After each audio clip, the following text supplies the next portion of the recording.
ഇഞ്ചി, പച്ചമുളക്, സവോള എല്ലാം കൂടെ കൂട്ടി പുളി അടുപ്പത്ത് വെച്ച് ഇടാൻ തുടങ്ങുവാണ്.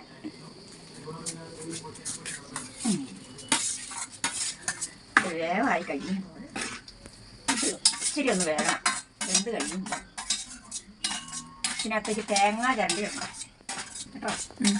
പുളിയാണ് ഈ അടുപ്പത്ത് വെച്ചേക്കുന്നത്. പുളിക്കത്തേക്കാണ് ഇതൊക്കെ കൂടെ കൊണ്ട് ഇട്ടേക്കുന്നത്.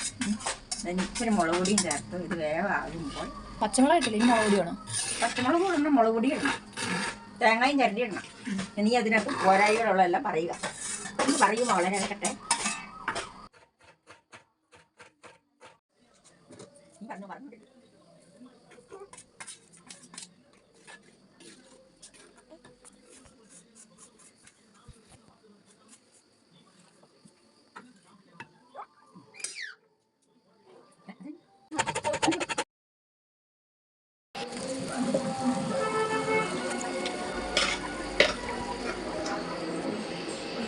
ഇതിരുന്ന് വേഗം എല്ലാം കൂടി എന്ത് കഴിയുമ്പോൾ അതിൻ്റെ പച്ച വെളിച്ചെണ്ണ ഒഴിക്കുമോ, അല്ലെങ്കിൽ കടുക് മൂപ്പിച്ചൊഴിക്കുമോ, വേറെ പരിപാടി.